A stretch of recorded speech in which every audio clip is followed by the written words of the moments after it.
各位线上的同修，大家晚安，大家好，感恩大家来参加线上读书会。今天晚上我们读书会的主题是不讲理是缺点，硬讲理是盲点。这句话很有道理，也说得非常深刻啊。不讲理跟硬讲理都是人情之间的两个极端呐。那不讲理是指的是明明有是非对错跟制度规范的客观事实，却完全不愿意面对，只凭自己的情绪、主观、私心跟偏见来做事情啊，没有耐心听别人说话，不管事实也不管道理，只顾自己的感受、立场跟面子，很容易情绪化，碰到事情容易逃避或者否认。所以不讲理的人呢，容易失去公信力的，造成做事不公平。今天对甲破例，明天对乙又非常严苛，双标，标准不一的，那这样就很容易产生什么怨怼啊。所以说不讲理是一种管理上跟做人上的缺点。那硬讲理就更危险了。硬讲理指的是什么？明明对方已经很难受了，他可能做错或说错话了哈，那我们还一直对他讲道理，只谈对错，完全不顾对方的情面跟感受啊，也不顾对方的情绪跟处境呢，一直用道理啊、逻辑啊，来压人啊，因为表面上是理直气壮嘛，所以也会让人觉得很心寒。这个时候的理已经不是为了解决问题而是变成在巩固自己，压倒对方，只为了要证明我比较对，你是错的。那不是说道理本身有错了，而是强词夺理，很会硬凹啦，凹到最后只剩下理呀，没有了人呐。即使有理缘，你的道理很对，很理缘，但人不圆这样整件事情就不圆融了，事情就不圆了嘛。所以硬讲理是理性失去的慈悲，也因此佛家才说不要只是做一个有理的人，还要做一个慈悲的人。有理还不够，还要慈悲，道理在此嘛。那硬讲理的盲点在于什么？即使道理是对的，但因为时机不对，对象不对，造成跟对方不对机，讲的话对方听不进去，那这样当然很容易造成对方的排斥跟误会嘛，甚至造成伤害。那这个很容易发生在我们每天的家庭里或工作上甚至修行团体也不例外尤其是夫妻之间最容易发生这种硬讲理的现象。举例来讲大家一定会感同身受例如太太抱怨先生太晚回家，那太太都会说你每天这么晚回来，我一个人要照顾小孩，做家事很累呢。先生会回答说我是在加班赚钱养家呢，你有什么好抱怨的那先生这样的回答在理上是完全没错，对，没错他养家活口但问题是太太要的不是这个道理，他是要被什么？被理解、被关怀、被心疼嘛。那结果就是什么？因为先生理直气壮太太的心就越来越冷了那时间久了，感情自然开始走下坡了嘛。这就是理对了，但是心错了。那我们做父母的也是会对子女硬讲理例如孩子对父母说了，我已经很努力了可是还是考不好那父母就会说，早就跟你说过要早点准备，现在成绩考到这样子，你要怪谁？那父母讲的道理也是完全成立，没有错考不好就是准备不够嘛，当然成绩当然不好这个道理很清楚。但是这个时候的孩子他需要的是什么？被父母安慰、被鼓励嘛。考不好希望被安慰、被鼓励嘛。那如果父母不能够同理的话呢，孩子表面上是你讲的道理有道理没错，我点头，但内心是关上了门以后什么事都不跟你做，说了反而倒霉。因为每次跟你沟通都是有沟没有通或是你通我不通很多做父母的都有这种经验嘛那职场上也是会有硬讲理例如主管说了规则写得这么清楚，你没有照做还弄错，你要自己负责，这没有什么好说的，啊，很冷漠，很严肃啊。那主管这样讲，在道理上跟责任上也是没有错啊。但是如果这个部属这个时候部属已经犯错，自己很自责，也很紧张，也很想要补救，但是主管就这样硬讲理啊，结果就会造成什么？部属自我防卫的心变得更强了，他要保护自己啊，或不敢承认错误啊，或者怎么样犯错以后，能闪就闪啊。那如果部属有这样子的防卫心理的话，那错误就很容易一直被隐瞒了，彼此的信任就会越来越少啊，这样就会造成管理上的盲点。原因就出在怎么样？硬讲理呀。那这样的道理用在志工团体也是一样通啊。例如了资深志工跟新进志工说了制度就是这样规定啊，你不照做就是不如法啊，就是不尊重团体。把不如法这3个字扣在新发役志工的头上啊，很沉重啊。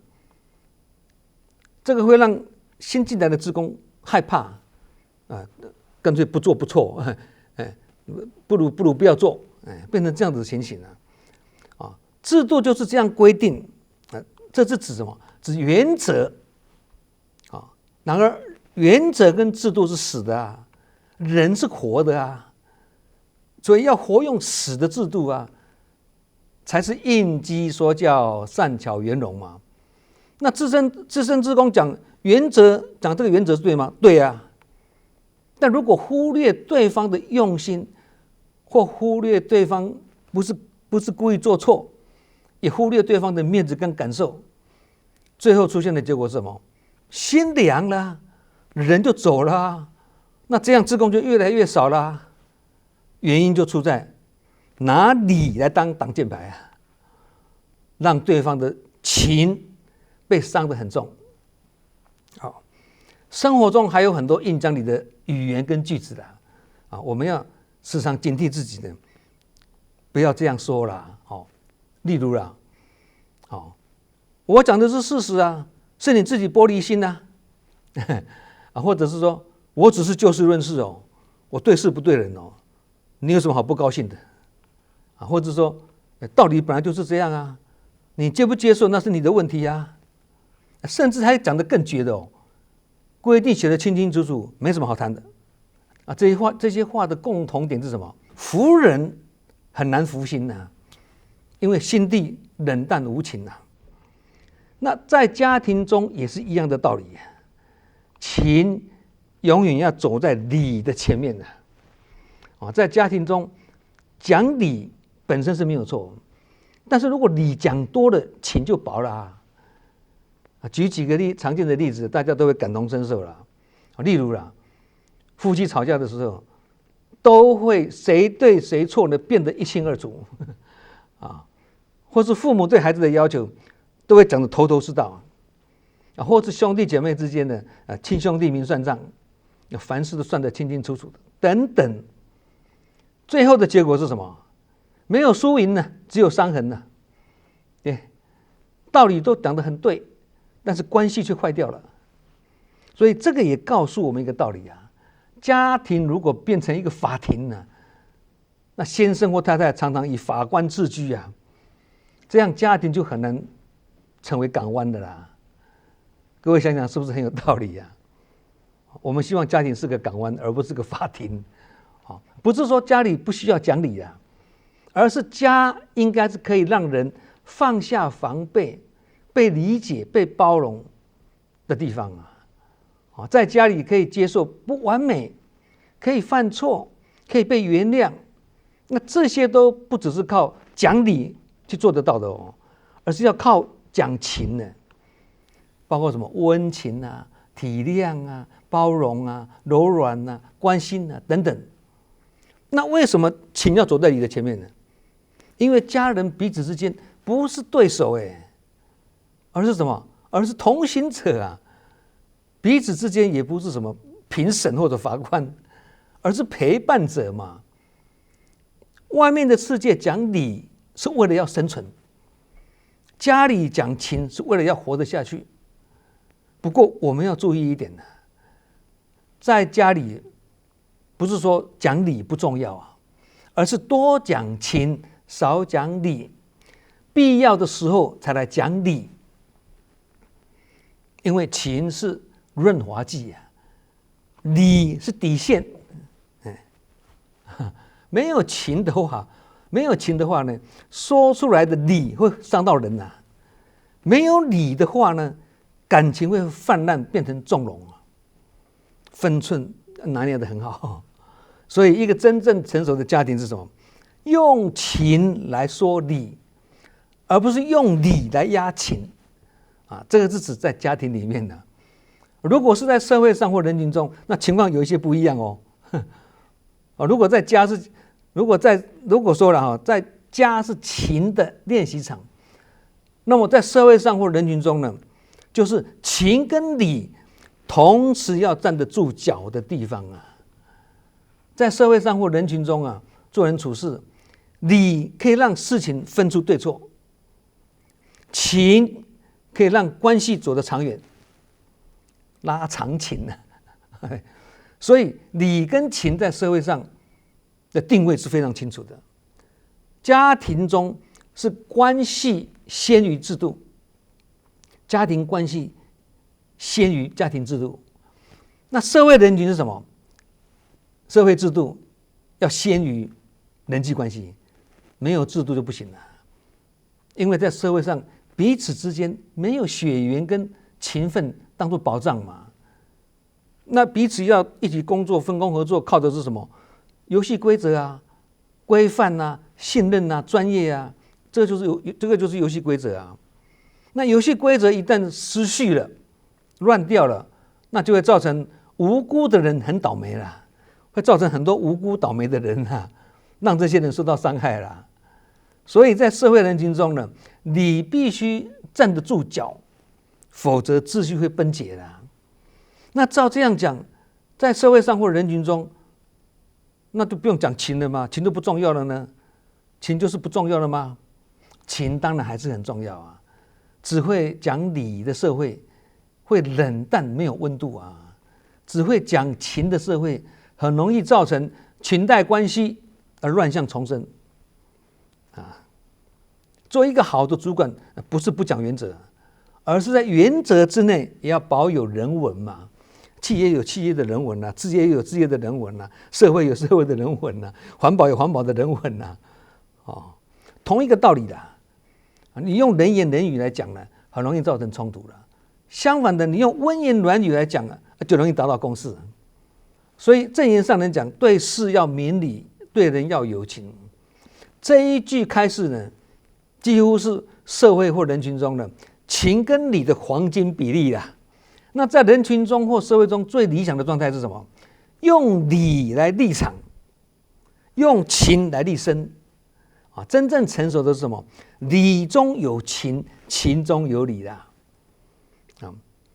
不用白话来讲，就是说不讲理呢是没有原则，硬讲理呢是没有智慧，会讲理才是真修养啊！如果以汽车来譬喻的话，也可以说理就是方向盘，情呢是避震器。所以没有理呢，汽车会失控，不是吗？没有情的话呢，没有避震器，车子会很颠簸啊，对。所以不讲理是人生的缺点，硬讲理是修行的盲点啊。理中有情，情中有理，那才是圆融的境界了。为什么很多冲突都是理讲得很对，但事情却失败了？为什么？原因有3个。第一个是什么？理多情少了，变成冷漠对立的啦。第二个是情多理少了，变成滥情失序。第3个原因是什么？把道理当武器啊，认为有理走遍天下，无理寸步难行啊。其实这句话只说对一半了。有理走遍天下这句话只说对一半了。什么时候是对的呢？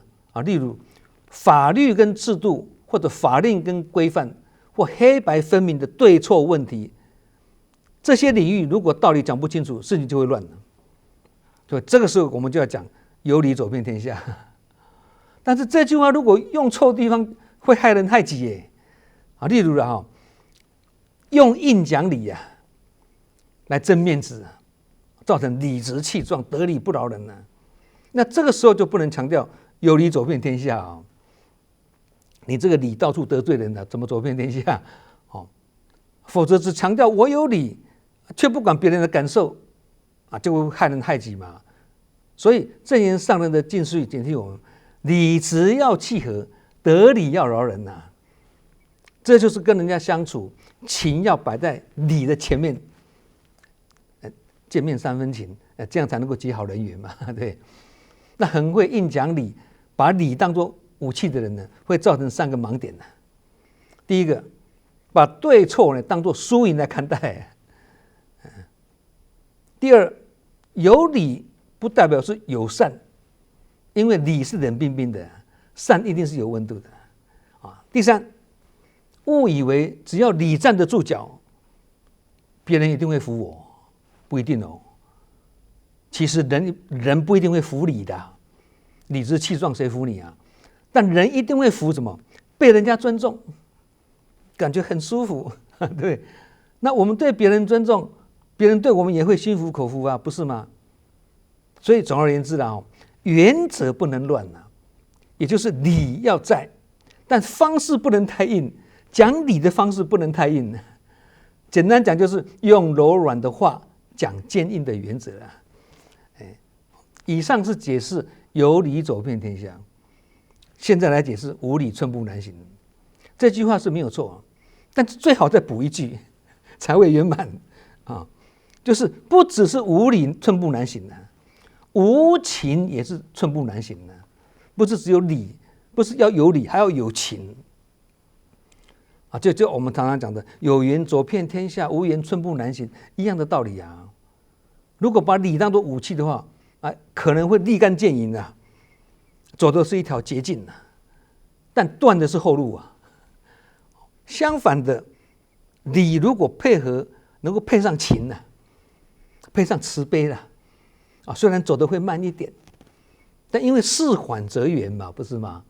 却走得越走越远举例来讲，大家会很清楚例如男女开始交往从认识到恋爱了，走到结婚了，这个过程一定是什么？情投意合嘛，对，彼此吸引彼此有好感彼此很投缘而且有期待所以彼此会觉得很安心那这个时候虽然也是会有理性的存在，但还是以情为主要的推动力嘛，对，所以以情而结合，应该是我们大多数人的经验。我们大家过去都有年轻过，有这个经验嘛，对不对？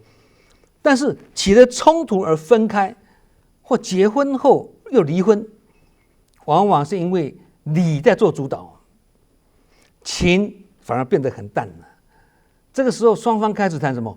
谁对谁错你为什么这样？你为什么那样财务要怎么分小孩归谁抚养等等，全部都回归到法律、责任、义务这些理性的层面。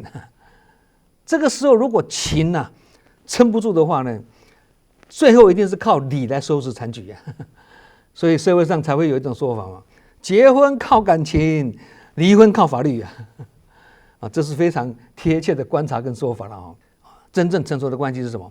以情为本，以理为用如果一段关系不管是男女关系或人际关系只有情没有理，那就很容易什么？感情冲动嘛，意气用事嘛，造成理性跟感性失去平衡结果走的路就跌跌撞撞嘛。相反的，如果只有理没有情，那很容易得理不饶人或理多情就薄结果就是什么？关系很冷漠，那这样的关系就很难持久。以佛法的角度来讲感情也是一种因缘婚姻也是一种修行修得好是情理圆融修不好是什么？只剩下是非对错。那真正的智慧是什么？在有情的时候也要同时学会明理。不过这些东西说起来都很容易的，但是做起来很不简单呐。就因为不简单，所以我们才要常常来学习，常常要参加读书会嘛，对不对？好，我们今晚读书会不讲理是缺点，硬讲理是盲点，就讲到这里。我们下周同一时间再见。